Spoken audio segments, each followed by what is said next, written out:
एक बार जोरदार भारत माता का जयकारा लगाएंगे। भारत माता की, भारत माता की, इनकलाब, इनकलाब, वंदे वंदे।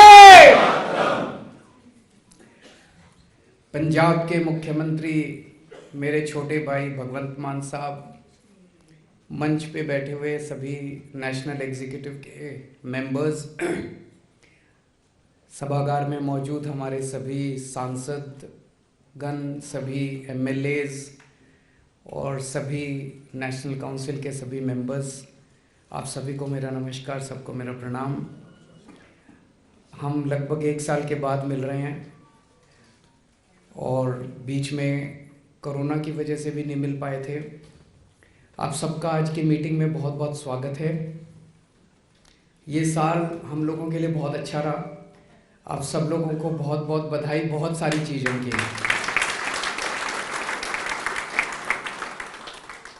पिछले 1 साल में हम पंजाब का चुनाव जीते।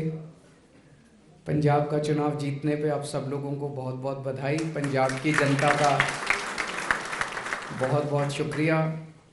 भगवंत मान को सीएम बनने का बहुत बहुत बधाई।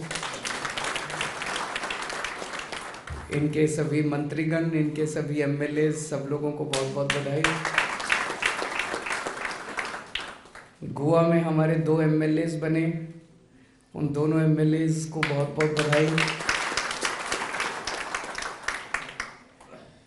अभी गुजरात के चुनाव में अभूतपूर्व सफलता मिली हम लोगों को, शानदार सफलता मिली। गुजरात के लोगों का बहुत बहुत शुक्रिया और खासकर पंजाब के वॉलंटियर्स और पंजाब के एमएलए और पंजाब के मंत्री बहुत बड़ी संख्या में गुजरात गए थे। उन सब लोगों का बहुत बहुत शुक्रिया, उनको बहुत बहुत बधाई। अभी कुछ दिन पहले गुजरात के सिलसिले में एक व्यक्ति ने मुझे कहा कि गुजरात में तो आप बैल से दूध निकाल के ले आए। इतना मुश्किल था। गाय से दूध तो सारे निकालते हैं, हम बैल से दूध निकाल के ले आए। 14% वोट शेयर, 5 एमएलए पहली बार में। और पहली बार में हम पहली बार चुनाव लड़े और कई मीडिया के साथी क्वेश्चन पूछते हैं, आपकी सरकार नहीं बनी? आज तक भारत के इतिहास में कभी नहीं हुआ होगा कि कोई पार्टी पहली बार चुनाव लड़े और उसकी सरकार बन जाए। लेकिन हमारे से उनको आदत पड़ गई है, भाई ये चुनाव लड़ रहे हैं तो सरकार बनेगी बनेगी। सो मुझे जब ये प्रश्न पूछते हैं तो अच्छा लगता है मुझे। तो मैंने कहा नहीं, पंजाब में भी दूसरी बार बनी थी, यहाँ भी दूसरी बार में बनेगी। 2027 में सरकार पक्की बनेगी, आप बिल्कुल चिंता मत कीजिए। एमसीडी के चुनाव, इसके लिए आप सब लोगों को बहुत बहुत बधाई। 15 साल से बीजेपी का कब्जा था यहाँ पे, उसमें हमने शानदार जीत हासिल की। इसके लिए आप सब लोगों को बहुत बहुत बधाई। और सबसे बड़ी बधाई कि हमारी 10 साल पुरानी पार्टी अब एक राष्ट्रीय पार्टी बन गई है।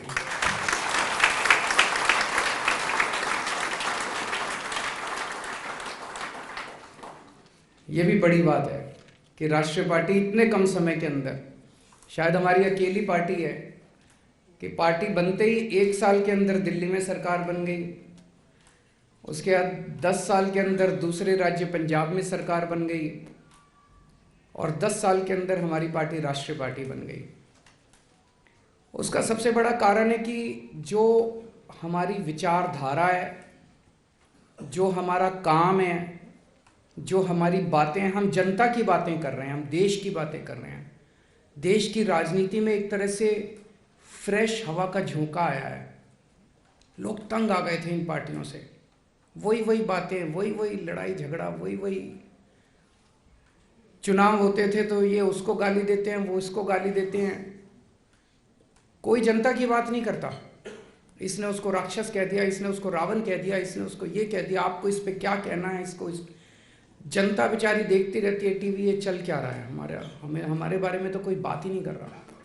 पहली बार एक पार्टी आई है जो चुनाव में जाके कहती है कि हम तुम्हारे बच्चों के लिए स्कूल बनाएंगे, हमें वोट दे दो, हम तुम्हारे परिवार वालों का इलाज कराएंगे, हमें वोट दे दो, हम तुम्हारी महंगाई दूर करेंगे, हमें वोट दे दो, हम तुम्हारे बच्चों को रोजगार देंगे, हमें वोट दे दो। पहली बार एक ऐसी पार्टी आई है जो हम उनकी बात कर रहे हैं, हम देश की बात कर रहे हैं, असल मुद्दों की बात कर रहे हैं। तो आज पूरे देश के अंदर, राष्ट्रीय पूरे परिप्रेक्ष्य के अंदर आम आदमी पार्टी के कामों की चर्चा हो रही है, आम आदमी पार्टी की ईमानदार राजनीति की चर्चा हो रही है। मोटे मोटे तौर पे 3 ही राष्ट्रीय पार्टियां हैं, 1-2 पार्टियां और हैं जो लीगल तरीके से राष्ट्रीय कही जा सकती हैं, पर एक जन सामान्य के उसमें देखा जाए, उसके माइंड स्पेस में देखा जाए तो कांग्रेस, बीजेपी और आम आदमी पार्टी, ये 3 पार्टियां हैं जो पूरे देश के अंदर जनता के दिमाग में हैं। और इन तीनों के अंदर आम आदमी पार्टी बिल्कुल अलग खड़ी होती है। तो मुझे लगता है सबसे पहले आज समय है, जब हम नेशनल काउंसिल में मिल रहे हैं, तो अपनी विचारधारा पे एक बार फिर से बात करने का कि आम आदमी पार्टी की हमारी विचारधारा क्या है। हमारी विचारधारा के 3 स्तंभ हैं, 3 पिलर्स। नंबर 1, कट्टर देशभक्ति।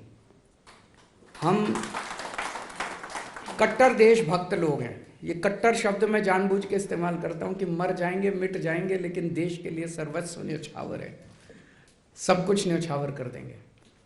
देश पहले है, परिवार बाद में है, और मैं और भी बाद में हूँ। आदमी स्वयं बिल्कुल लास्ट में है, सबसे पहले देश है। देश के लिए सर भी कटाना पड़े, देश के लिए सर्वस्व न्यौछावर करना पड़े, देश के लिए परिवार भी अगर न्यौछावर करना पड़े तो मंजूर है हम लोगों को। तो कट्टर देशभक्ति। दूसरा, कट्टर ईमानदारी। बेईमानी नहीं करनी, बेईमानी करने नहीं आए। हमारी उत्पत्ति भ्रष्टाचार के खिलाफ आंदोलन से हुई थी, रामलीला मैदान से हमारी उत्पत्ति हुई थी। भ्रष्टाचार के खिलाफ देश का सबसे बड़ा आंदोलन हुआ था, जिसमें से आम आदमी पार्टी निकली थी। तो कट्टर ईमानदारी, हम ईमानदारी से काम करने के लिए, ईमानदारी से सेवा करने के लिए आए हैं देश की, घर भरने के लिए नहीं आए। वो तो ये लोग कर ही रहे थे, 70 साल से ये लोग कर ही रहे थे। अगर बेईमानी करनी होती तो आम आदमी पार्टी बनाने की क्या जरूरत थी? बीजेपी में चले जाते, कांग्रेस में चले जाते, वहीं कोई एमएलए बन लेते, पैसा कमा लेते। ये करने थोड़ी आए थे। तो कट्टर ईमानदारी। हमारी अकेली पार्टी है जो अपने मंत्री में के बारे में जरा सा पता चलने पे अपने मंत्री तक को जेल भेज देती है, और कोई पार्टी नहीं है भारत के इतिहास में जो अपने खुद के मंत्री को जेल भेज दे। हमारी अकेली पार्टी है जो अपने मंत्री को जेल भेज देती है अगर पता चल जाए कुछ गड़बड़ कर रहा है। तो कट्टर ईमानदारी, ये हमारा दूसरा स्तंभ है। और इंसानियत, इंसान का इंसान से हो भाईचारा, यही पैगाम हमारा। धर्मों के बीच में, जातियों के बीच में जो लड़ाई झगड़े कराते हैं, ये नहीं करना। सारे इंसान हैं, सब इंसान बराबर हैं, चाहे कोई किसी जात का हो, चाहे कोई किसी धर्म का हो, चाहे अमीर हो, चाहे गरीब हो, चाहे बच्चा हो, चाहे बूढ़ा हो, चाहे कैसा भी हो, सब इंसान बराबर हैं। और हर इंसान का फर्ज है दूसरे इंसान की सेवा करना। ये हमारे 3 स्तंभ हैं आम आदमी पार्टी के। और इन लोगों की क्या विचारधारा है? इनमें से एक पार्टी की विचारधारा है गुंडागर्दी। इतनी गुंडागर्दी मचा रखी है इन्होंने पूरे देश के अंदर, इतनी गुंडागर्दी मचा रखी है पूरे देश में। गुंडागर्दी करना, लफंगई करना, गाली गलौज करना, महिलाओं के साथ दुर्व्यवहार करना। जितने देश के ऐरे गहरे लुच्चे लफंगे हैं, सारे इनकी पार्टी में संरक्षण लेने के लिए चले जाते हैं। इनको बाकायदा माला पहना के इन लोगों को, सारे गंदे लोगों को ये अपनी पार्टी में शामिल कराते हैं। और दूसरी पार्टी की विचारधारा क्या है? भ्रष्टाचार। इतने भ्रष्टाचार किए उन्होंने, इतने भ्रष्टाचार किए। तो एक तरह से आप देखें तो जनता को इसलिए पसंद आ रहा है हमारी विचारधारा। और दिल्ली में हमने जो गवर्नेंस के काम किए, आज तक ऐसे काम कभी नहीं हुए, और वही काम अब सारे के सारे पंजाब में होने चालू हो गए। तो जनता को अब ये विश्वास हो रहा है कि ये पार्टी जो है ये अच्छी पार्टी है, ये शरीफों की पार्टी है। एक अहम मुद्दा है जो पिछले कई दिनों से इस देश के हर आदमी को पीड़ा दे रहा है वो है जिस तरह से पिछले कुछ सालों में चाइना हम लोगों को आंखें दिखा रहा है। चाइना जिस तरह से हमारे ऊपर जब कब छोटे बड़े हमले कर देता है, हमारे देश के जवान बॉर्डर के ऊपर चाइना का डट के मुकाबला कर रहे हैं, अपनी जान तक दे रहे हैं। कई जवानों ने अपनी जान दे दी। उसके बावजूद सुनने में आता है कि चाइना कहीं पे इतने किलोमीटर अंदर घुस गया, चाइना कहीं पे इतने किलोमीटर अंदर घुस गया। भारत सरकार कहती है नहीं नहीं सब ठीक है। मीडिया में आता है, सोशल मीडिया में आता है कि नहीं नहीं सरकार ठीक नहीं बोल रही। अब एक तरफ चाइना हमें आंखें दिखा रहा है, एक तरफ बॉर्डर के ऊपर हमारा सैनिक जो है वो चाइना का डट के मुकाबला कर रहा है, अपनी जान तक दे रहा है। कई सैनिकों की जान चली गई। और दूसरी तरफ मैं देख रहा था कि हम चाइना को इसका इनाम देते जा रहे हैं। हमारी सरकार, केंद्र सरकार को पता नहीं क्या हो गया, भारतीय जनता पार्टी की सरकार को पता नहीं क्या हो गया, उनको सजा देने की बजाय वो हमें आंख दिखाते हैं। उनकी आंख में आंख डाल के उनको जवाब देने की बजाय उनके साथ हम और सामान खरीद रहे हैं, उनसे चाइना से और सामान खरीद रहे हैं। 2020-21 में यानी कि पिछले से पिछले साल में हमने $65 बिलियन का चाइना का माल खरीदा। $65 बिलियन मतलब मोटे मोटे तौर पे 5.25 लाख करोड़ रुपए का सामान भारत ने चाइना से खरीदा। चाइना ने और आंख दिखाई। तो भारतीय जनता पार्टी की सरकार ने अगले साल $95 बिलियन का 7.5 लाख करोड़ का और सामान खरीदा, उनसे और सामान खरीदा। अरे आपको तो उनको सजा देनी चाहिए थी, उनको कहना चाहिए था कि या तो तमीज से रहो नहीं तो हम सामान खरीदना बंद कर देंगे तुमसे। करना चाहिए था कि नहीं करना चाहिए था? हमें तो उनको सजा देनी चाहिए थी, उनसे और माल खरीदने की। क्या मजबूरी है केंद्र सरकार की? क्या मजबूरी है भारतीय जनता पार्टी की? एक तरफ हमारे बॉर्डर पे सैनिक जान दे रहे हैं और दूसरी तरफ ये चाइना को इनाम पे इनाम देते जा रहे हैं, चाइना से और माल खरीद रहे हैं, और माल खरीद रहे हैं। क्यों? हमारे सैनिकों की जान की कोई कीमत नहीं है क्या? और माल क्या खरीदते हैं? चप्पलें इंपोर्ट हो रही है, कपड़े इंपोर्ट हो रहे हैं, खिलौने इंपोर्ट हो रहे हैं। ये हम नहीं बना सकते? चप्पलें हम नहीं बना सकते? कपड़े हम नहीं बना सकते? वहां से चश्मे इंपोर्ट हो रहे हैं। ये सारा सामान तो हम भी बना सकते हैं, भारत भी बना सकता है। भारत के अंदर भारत के लोगों को मैन्युफैक्चरिंग करने की बजाय सारा सामान चाइना से खरीद रहे हैं, चाइना को शाबाशी दे रहे हैं। चाइना कुछ तो मजबूरी है इन लोगों की, जो भारत को इन्होंने इस तरह से उनके सामने है। हमारे सैनिकों की जान की भी इनकी कोई परवाह नहीं है।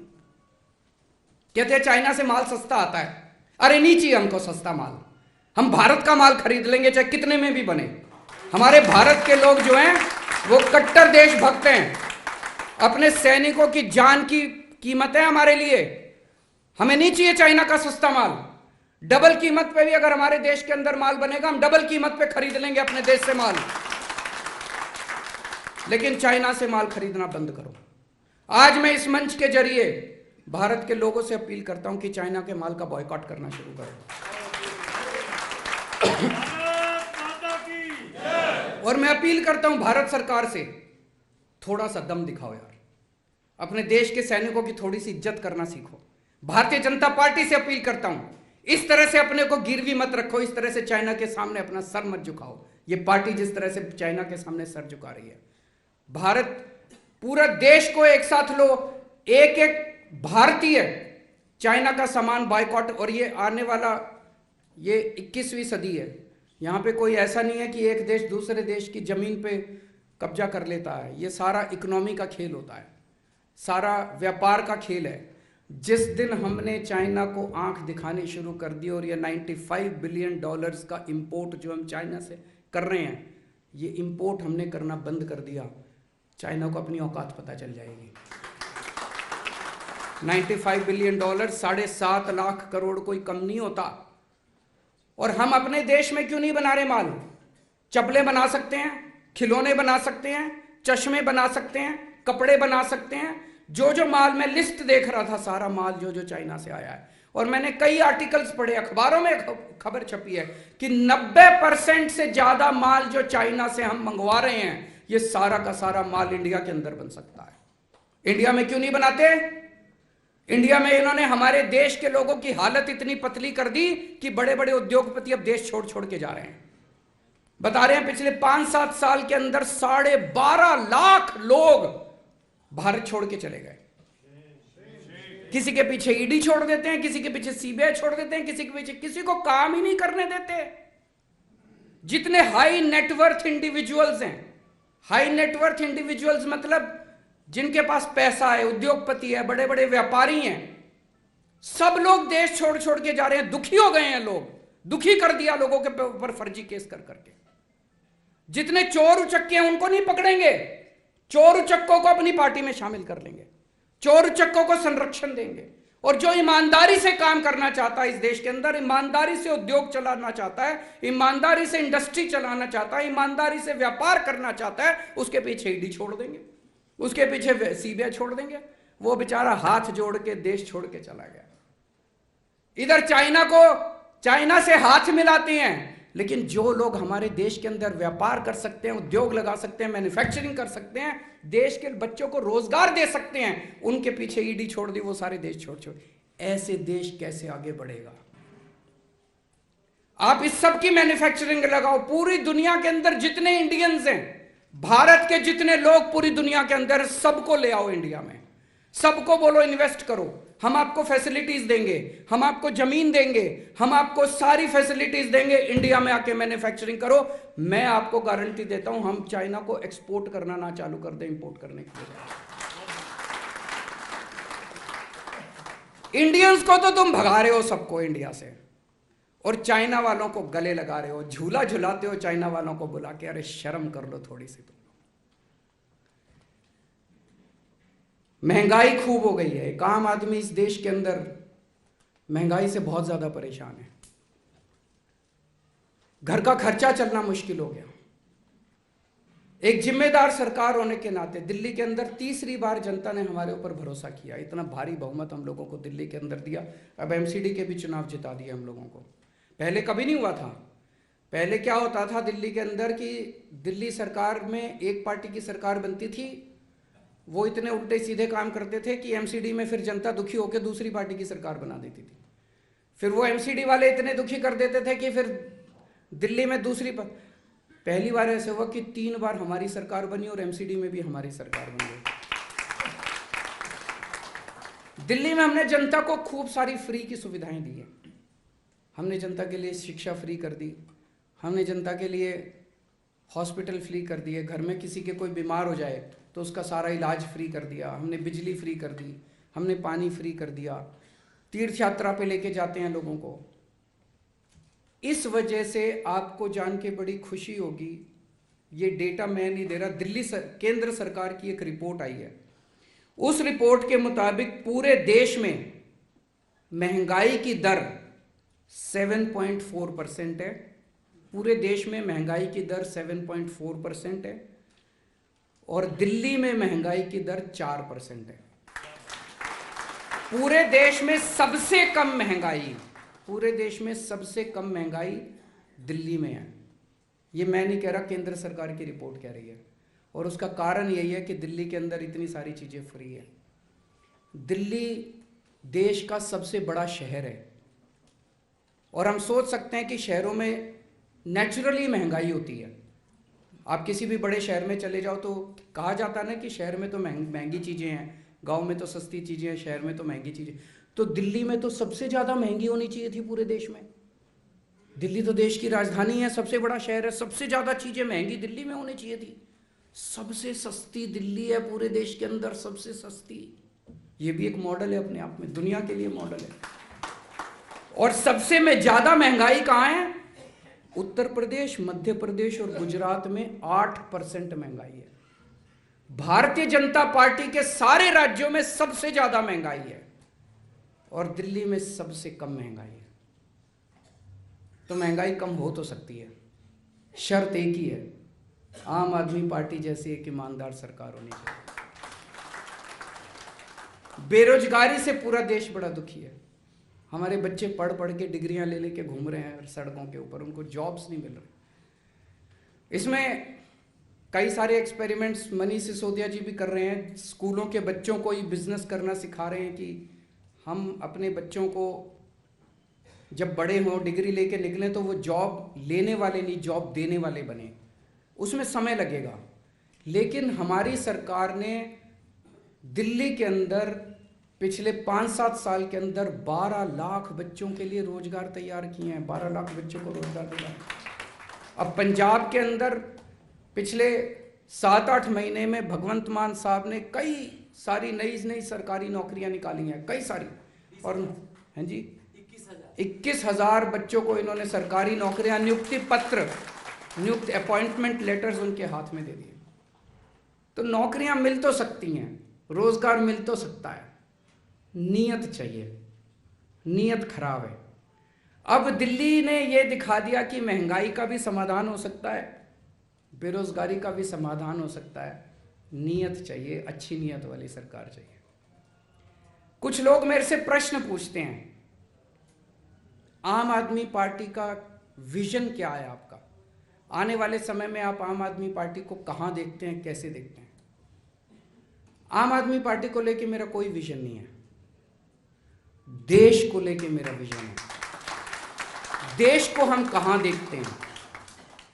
आज से 5 साल के बाद, 10 साल के बाद देश को कहां देखते हैं? देश के बारे में हमारा विजन है। और आम आदमी पार्टी तो उस देश के विजन को पूरा करने में अपना काम करेगी। हम ऐसा देश चाहते हैं जहां पे सभी जाति और सभी धर्मों के लोगों के बीच में प्यार और मोहब्बत हो। जाति के नाम पे कोई हिंसा नहीं होनी चाहिए। इस जात के लोग उस जात से लड़ गए, इस जात के, ये सब नहीं होना चाहिए। धर्म के नाम पे हिंसा नहीं होनी चाहिए, धर्म के नाम पे मारपीट नहीं होनी चाहिए, धर्म के नाम पे गाली गलौज, गुंडई लफंगई नहीं होनी चाहिए। अगर किसी देश के अंदर लोग इकट्ठे होके एक साथ काम नहीं करेंगे, वो देश कभी तरक्की कर ही नहीं सकता। पहले तो अपने को, देश को इकट्ठा करना पड़ेगा ना। देश क्या है? 130 करोड़ लोगों का परिवार है। अगर ये 130 करोड़ लोग एक साथ मिलके, जिस परिवार के अंदर मान लो 4 भाई हैं और वो चारों भाई आपस में लड़ रहे हैं, वो परिवार तरक्की कर सकता है क्या? जो बाप जमीन जायदाद छोड़ के जाता है, उसके भी 4 टुकड़े कर लेगा वो। और जो चारों भाई एक साथ मिलके आगे बढ़ते हैं, तो वो बाप जितनी जमीन छोड़ के जाता है, उससे भी 100 गुना जमीन कर लेते हैं वो चारों मिलके, अगर एक परिवार एक साथ रहता है। ये जितने जाति, धर्म, जितने कल्चर, भाषाएं हमारे देश के अंदर, ये 130 करोड़ लोगों का परिवार है। अगर हम एक साथ मिलके नहीं रहेंगे तो देश तरक्की कर ही नहीं सकता। जो भी पार्टी, जो भी संस्था हमारे देश को टुकड़े टुकड़े करने की कोशिश करती है, वो इस देश की तरक्की करना नहीं चाहती। वो इस देश को 19वीं सदी में ले जाना चाहती है। हम एक ऐसा देश चाहते हैं जहां पे कोई भूखा ना सोए, सबको भरपेट रोटी मिले, और केवल अपने अपने लोगों को नहीं, भारत दुनिया को भी रोटी देने के लिए सक्षम बने। हम खुद तो अपना पेट भरें, हम खुद तो अपना पेट भरें, हम दुनिया के भी गरीब देशों का पेट भरने के लिए समर्थ हों। ऐसे भारत की परिकल्पना करते हैं हम। हमारे देश के अंदर हर बच्चे को, जो भी पैदा हो हमारे देश के अंदर बच्चा, चाहे वो गरीब का हो चाहे अमीर का हो, गरीब से गरीब बच्चा भी, उसको भी अच्छी से अच्छी शिक्षा मिलनी चाहिए। सब बच्चों को अच्छी से अच्छी शिक्षा मिले, बेस्ट शिक्षा मिले। जो अमीर के बच्चे को जिस जैसा स्कूल मिलता है, वैसे स्कूल की और यूनिवर्सिटी की और कॉलेज की सुविधाएं गरीब से गरीब बच्चे को मिले। और हमारा देश पूरी दुनिया का शिक्षा का हब बने। एक जमाना ऐसा था जहां हमारे देश के अंदर नालंदा यूनिवर्सिटी थी, पूरी दुनिया के बच्चे हमारे देश के अंदर पढ़ने के लिए आते थे। आज हमारे बच्चे यूक्रेन जाते हैं मेडिकल पढ़ने के लिए, शर्म की बात है। हम ऐसे देश की परिकल्पना करते हैं जहां पे पूरी दुनिया से टॉप की, आज आप टॉप की 10 यूनिवर्सिटीज ले लो दुनिया की, उन 10 में एक भी यूनिवर्सिटी भारत की नहीं है। हम ऐसे भारत की परिकल्पना करते हैं जब दुनिया की टॉप की 10 यूनिवर्सिटी भारत के अंदर होंगी और पूरी दुनिया के बच्चे भारत में पढ़ने के लिए आएंगे। हम ऐसे भारत की परिकल्पना करते हैं, अगर कोई बीमार होगा हमारे देश के अंदर तो उसको अच्छे से अच्छा इलाज, बेस्ट इलाज मिलना चाहिए। आज जैसे सरकारी अस्पतालों की हालत है, ये हालत सुधारनी है, दिल्ली में सुधार के दिखाई है।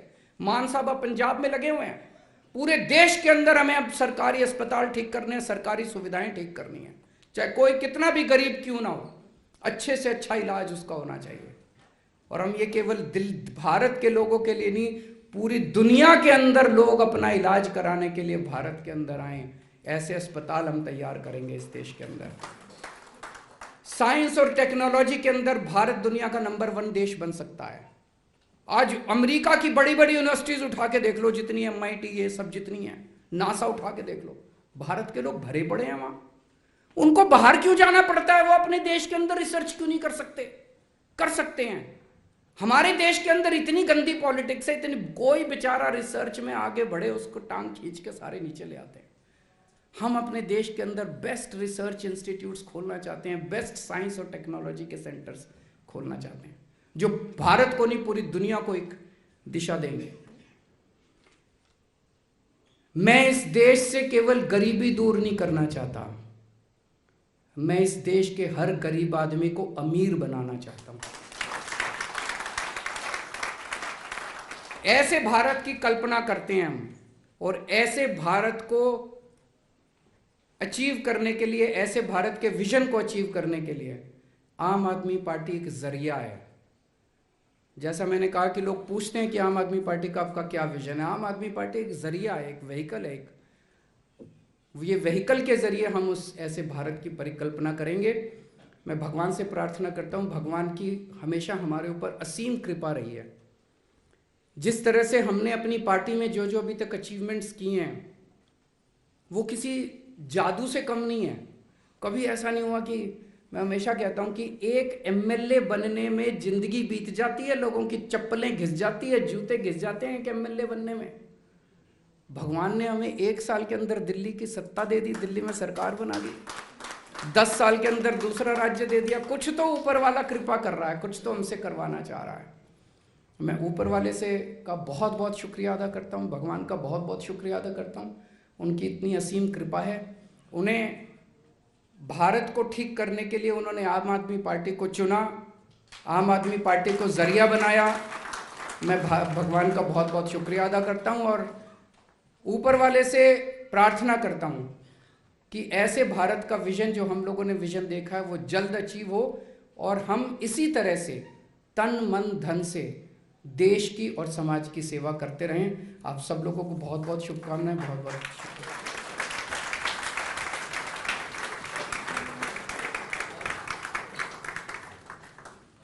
बहुत बहुत धन्यवाद अरविंद जी।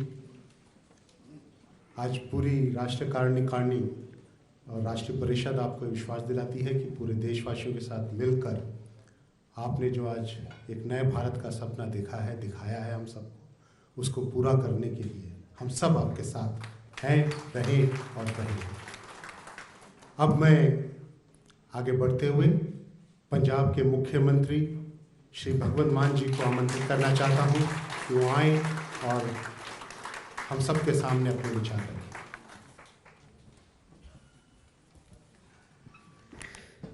बहुत बहुत धन्यवाद पंकज जी।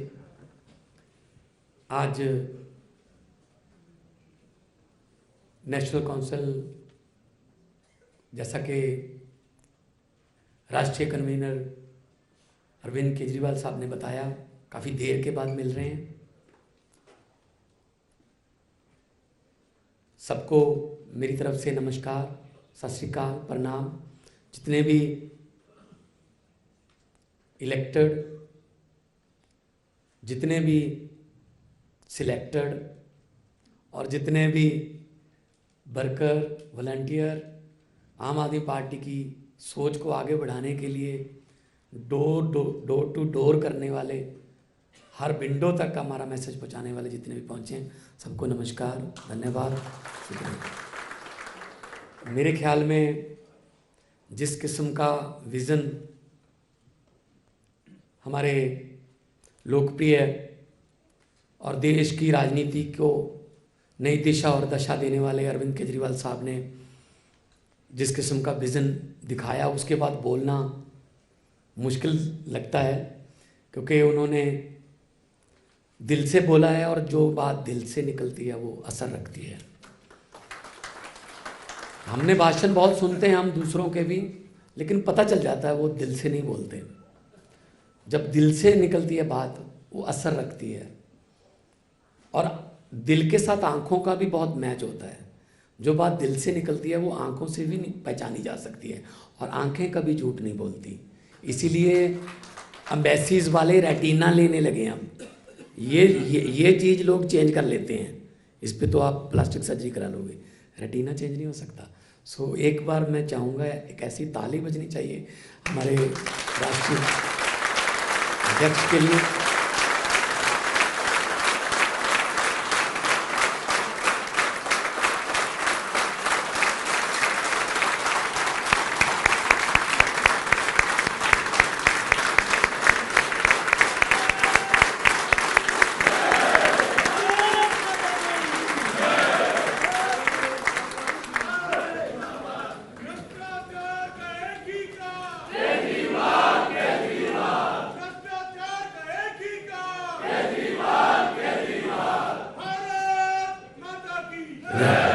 बहुत बहुत धन्यवाद। इनकी मैं सोच रहा था जब बोल रहे थे, इनकी इन्हीं बातों से कायल हो के हम अपने प्रोफेशन छोड़कर यहाँ आए। जब ये रामलीला ग्राउंड में बोलते थे, जब हर रोज एक पीसी होती थी, तब आंखें बोलती थी, दिल बोलता था। इन्हीं बातों से कायल हो के हम सब लोग अपने अपने प्रोफेशंस को भी छोड़ के आए हैं। कईयों ने नुकसान भी कराया, पर्चे हुए, जेल में भी साथी हमारे बैठे हैं। तो इसीलिए आए हैं कि देश के लिए कुछ करना है, वरना पैसे कमा के दुनिया बहुत बड़े बड़े बैंक खाते छोड़कर लोग चले जाते हैं, साथ कुछ नहीं जाता। देश के लिए कुछ किया याद रहता है। मेरा एक छोटा सा शेर है। मैं भगत सिंह को देखकर जब मैं निकलता हूं कभी भी, तो भगत सिंह जी की कहीं ना कहीं कोई ना कोई स्टैचू भी आ जाता है। आदमी बड़ा सालों से नहीं, आदमी बड़ा ख्यालों से होता है। 90 साल के बुजुर्ग आपके पड़ोस में, आपके गांव में बिस्तर पर पड़े होंगे, डेथ बेड पर पड़े हैं, मौत को उड़ीक रहे हैं, इंतजार कर रहे हैं, कोई नहीं जानता करतार सिंह मर गया जो जिंदा है। अच्छा, अभी मरा नहीं, मतलब मौत को भी कई लोगों को ढूंढना पड़ता है कहाँ रहता है। और उधर 23 साल की उम्र में फांसी का रस्सा चूमा। हमारी क्या, आने वाली 100 पीढ़ियां भी भगत सिंह जिंदाबाद करती रहेंगी। तो 90 साल और 23 साल 4 गुना कम हो गई ना। तो सालों से नहीं बड़ा होता आदमी, बड़ा ख्यालों से होता है। तो जिस किस्म के ख्याल आम आदमी पार्टी ने लोगों को दिए, बेमिसाल। गुजरात की टीम बैठी है, मैं उनको बहुत बहुत बधाई देता हूँ कि देखो हर स्टेट का अपना अपना योगदान है। दिल्ली ने हमें सरकार दी, गोवा ने पंजाब ने सांसद दिए लोकसभा के, गोवा वालों ने पहली बार साउथ में खाता खोला, गुजरात वालों ने राष्ट्रीय पार्टी बना दी। जब भी कहीं पढ़ा जाएगा हिस्ट्री में कि हमारी पार्टी राष्ट्रीय पार्टी कब बनी थी, उसका सही आंसर होगा गुजरात इलेक्शन के बाद। तो आपका नाम हिस्ट्री में आ गया। मेहनत की सबने की, करनी भी चाहिए, और मेहनत से ही ये नतीजा है। जैसा कि सीएम साहब बोल रहे थे कि हम लोग जहाँ जाते हैं हमारे बारे में ये फैलता है कि ये लोग आ गए, अब कुछ ना कुछ तो करेंगे ये। हम कुछ नहीं कहते किसी को, हम कोई लड़ाई नहीं कराते, कोई पैसा नहीं है हमारे पास, कोई हमारा मसल पावर नहीं यूज़ करते, हम तो सिर्फ सीधा कहते हैं स्कूल ठीक कर देंगे, सड़कें बना देंगे, बिजली मुफ्त दे के दिखा दी है 2 राज्यों में, आपके बाकी सारे इंफ्रास्ट्रक्चर और रोजगार दे देंगे। ये कोई पार्टियां करती नहीं थी। इस बात के लिए भी मैं आज राष्ट्रीय कार्यकारिणी में मैं अपने आप को भाग्यशाली समझूंगा अगर मैं इस बात के लिए भी बधाई देता हूँ अरविंद केजरीवाल जी को। हम तो उस दिन नहीं थे जिस दिन ये झाड़ू का चुनाव चिन्ह रजिस्टर करवाने गए थे। हम में से ज़्यादा नहीं थे, तो कैसे फॉर्म भरे होंगे पार्टी बनाने के लिए, कैसे कितने गवाह लगे होंगे, कितने कागज़ लेके गए होंगे इलेक्शन कमीशन में। इस बात के लिए मैं बधाई देता हूँ कि जो हेलीकॉप्टर से ऐसे ऐसे करके वोट मांगते थे और जीत भी जाते थे, वो गलियों में पर्चे बांट रहे हैं, धरती पर ले आए। इन्होंने कहा भी था हम राजनीति करने नहीं सिखाने आए हैं, सीख गए ना। अब स्कूलों में जाना भी शुरू कर दिया, अब अस्पतालों की बातें भी करनी पड़ रही हैं। तो आप सबको मैं इसलिए भी बधाई दे रहा हूं कि हमारी पार्टी 10 साल में राष्ट्रीय पार्टी बन गई। पंजाब में सरकार है, मेरे सभी कैबिनेट के और मेरे 92 मेंबर जो हैं मेरे लेजिस्लेटिव असेंबली के, वो यहाँ बैठे हैं, हम काम कर रहे हैं। 8-9 महीने हुए हैं अभी, वो काम कर दिए जो सरकारें जाते जाते भी नहीं करती। आमतौर पे आखिरी 6 महीने में काम करते हैं। शायद लोगों को हमारा 4.25 साल का जुल्म लूट भूल जाए, ये 6 महीने याद रह जाएं। अभी कोई इलेक्शन आसपास नहीं है, लेकिन हमने पंजाब में इतना अच्छा काम किया टीम के साथ मिलके कि आज पंजाब के लोग बोलने लगे हैं यार कुछ तो फर्क है उनसे, है तो फर्क यार, जो कहते थे कर रहे हैं। गारंटियां तो जो अरविंद जी दे के आए थे वो तो पूरी करनी है। हम तो बोनस दे रहे हैं, गारंटियों जो गारंटी ली भी नहीं थी वो भी पूरी कर रहे हैं हम। कोयला की माइन चलाई हमने कल झारखंड में, पछवाड़ा में कोयले की माइन थी पंजाब की, 2015 से बंद पड़ी थी। हमने सब एनओसी वगैरह वहां लोकल जो दिक्कतें थी सब पूरी करके, कल आपने देखा होगा रोपड़ थर्मल प्लांट में पहली ट्रेन पहुंच चुकी है। 70 लाख मीट्रिक टन हम उसमें से कोयला निकालेंगे। कोयले के मामले में आत्मनिर्भर, ये हमने गारंटी नहीं दी थी। जब हमको पता चला कि ऐसे लूट रहे हैं, यहाँ से पैसा बच सकता है, तो ये कहते थे ना पैसा कहाँ से आएगा, 1500 करोड़ रुपया पर ईयर बिजली बोर्ड को फायदा होगा इस कोल माइन का। 1500 करोड़, वही 1500 करोड़ से हम लोगों को फैसिलिटी देंगे। फ्री की रेबड़ी बोलते रहते हैं, तो 15 लाख वाला पापड़ तो नहीं बेचा ना हमने कि 15 लाख आ जाएगा हर खाते में।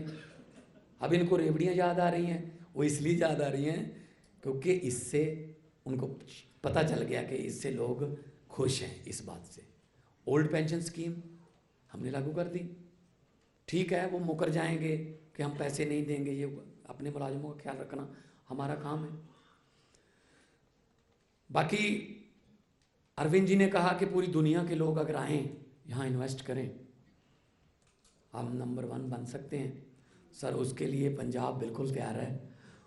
आप आज भी इस कार्यकारिणी के बाद मैं और मेरे कैबिनेट के कोलीग, इंडस्ट्री प्रमोशन मिनिस्टर अनमोल गगनमान और सारी ऑफिसर्स की टीम चेन्नई जा रहे हैं। कल चेन्नई में इंडस्ट्रियलिस्ट से मीटिंग है, परसों हैदराबाद है, और बहुत से इंडस्ट्रियलिस्ट जो हैं वो पंजाब में इन्वेस्ट करने को लोग तैयार हैं। और हमने उसका लोगो रखा है, invest in the best. So NRIs हैं, बहुत एनआरआईज हैं, पंजाबी हैं, वेल ऑफ हैं, पूरी दुनिया में पंजाबी हैं, करना चाहते हैं बहुत कुछ। लड़की भले ही जितने मर्जी बड़े घर में उसकी शादी हो जाए, लड़की भले ही जितने मर्जी बड़े घर में ब्याही जाए, लेकिन उसकी एक तमन्ना ज़रूर रहती है कि मेरे मायके की तरफ से ठंडी हवा के बुल्ले आने चाहिए। तो पंजाब हमारे लाखों एनआरआईज के लिए मायका है। जब यहां से कुछ अच्छी खबर जाती है तो उनको हौसला होता है, यार कुछ तो हो रहा है यार, हमारे देश में अच्छा हो रहा है यार। तो जब टाटा स्टील जमशेदपुर के बाद सबसे बड़ा प्लांट अपना लुधियाना में लगाएगा तो और उनको अच्छा लगेगा कि अच्छा कुछ हो रहा है यार। जब सनातन टेक्सटाइल 1500 करोड़ रुपया खर्च करके राजपुरा में आएगी, जब हॉलैंड एक फैक्ट्री कैटल फीड बनाने की 100 करोड़ का एमओयू हमारे साथ करेगा, जब बर्बियो कंपनी 47,000 एकड़ की पराली को खरीद के उससे बायो एनर्जी बनाएगा, तो उनको तो थोड़ा फख्र महसूस होगा, कुछ तो हो रहा है। जब फ्रेडनबर्ग कंपनी 38 एकड़ मोरिंडा में लेकर मर्सिडीज के सेंसर बनाएगी, तब उनको पता चलेगा पहले वालों में और इस वालों में क्या फर्क है। ये फर्क है बस। हम हर रोज कुछ ना कुछ नया ऐलान करते हैं। हम चाहते हैं पंजाब, क्योंकि पंजाब जो है वो दिल्ली देश का दिल है। पंजाब के बारे में कहा गया कि भारत है बांग मुंदरी बिच नग पंजाब दा। अगर हमारा देश एक मुंदरी है, जो जिसको आप अंगूठी है, तो उसमें नग जो है चमकता है हीरे वाला, वो पंजाब है। तो इस नग की जो चमक है वो फीकी नहीं पड़नी चाहिए। और कल कोई मुझे टीवी में पूछ रहा था, टीवी वाले, कि जी दिल्ली के साथ नॉलेज शेयर एग्रीमेंट आपका, इसका क्या मतलब है? मैंने कहा जी जो दिल्ली में अच्छा हो रहा है वो हम पंजाब में उससे भी अच्छा कर देंगे, कोई और देखेगा वो उससे भी अच्छा कर देगा।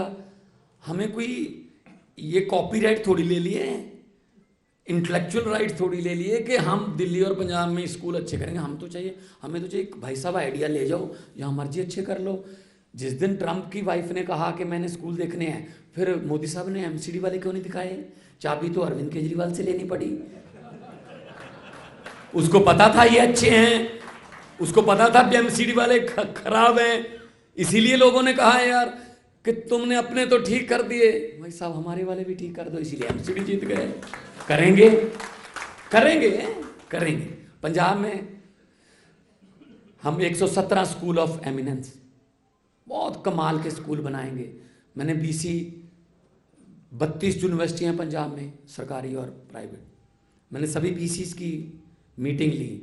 मैंने उनको कहा कृपया फीसें ले लो, कोई बात नहीं, महंगी फीसें हैं, लेकिन कम से कम वहाँ से जॉब सीकर्स ना निकालो, जॉब प्रोवाइडर्स दो।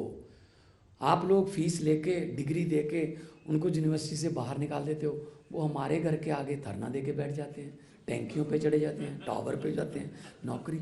अब अगर आप एक स्किल्ड पर्सन पैदा करोगे, वो स्टार्टअप शुरू करे, तो वो कितने आदमियों को और नौकरी देगा।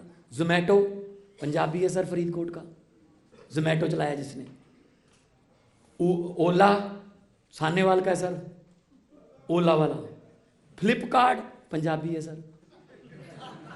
हाँ, उनके ऑफिस बेंगलोर में है, पुणे में। अब उनको भी कह रहे हैं आ जाओ, मोहाली में ऑफिस बनाओ ना, कॉल सेंटर बनेगा, कितने लड़के लड़कियों को अच्छा स्टार्टअप मिलेगा, जोमेटो से निकल के और कहीं जाएंगे, अपना बिजनेस शुरू करेंगे।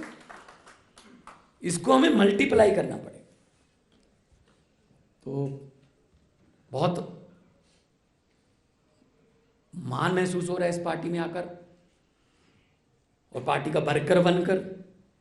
यही पार्टी है, जैसा कि अरविंद जी ने बोला, जब चप्पलें घिस जाती हैं एक एमएलए बनने के लिए, यही पार्टी है जो 26 साल 27 साल 28 साल 29 30 31 32 साल के लड़के लड़कियों को विधानसभा, लोकसभा, राज्यसभा और मुख्यमंत्री की कुर्सी तक पहुंचा देती है। यही पार्टी है। वरना हालात देख लो, हिमाचल में सरकार बन गई, मंत्रिमंडल नहीं बना। सुक्खू जी उनके साथ पैदल भी चल लिए 10 किलोमीटर के, बता दो कौन कौन लेने हैं, फैसला नहीं हो रहा। इतनी देर में बीजेपी वालों को टाइम मिल जाएगा, इतना टाइम लगाते नहीं है वो, और कांग्रेस वाले भी इतना टाइम देते नहीं है जाने में। ठीक है ना, एक ही पार्टी है जिसके 2 एमएलए हैं गोवा में, पता नहीं कितने करोड़ों रुपए ऑफर किए। तो हमने कहा भाई साहब जो मार्केट में ही नहीं है वो बिकेगा कैसे?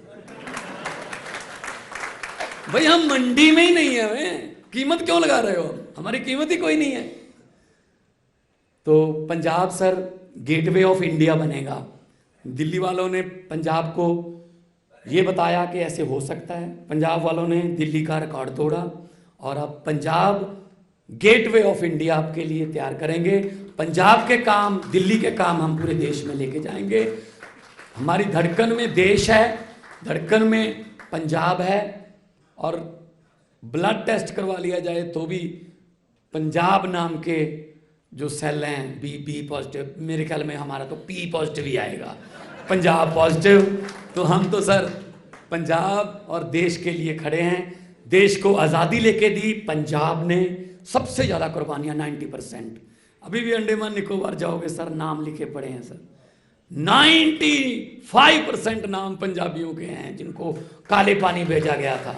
अभी भी आप चाइना और पाकिस्तान के बॉर्डर पे जाओगे सर, आपको पंजाबी मिलेंगे। सबसे पहले सीना हमारा, गोली के दुश्मन की आएगी, सीना हमारा है।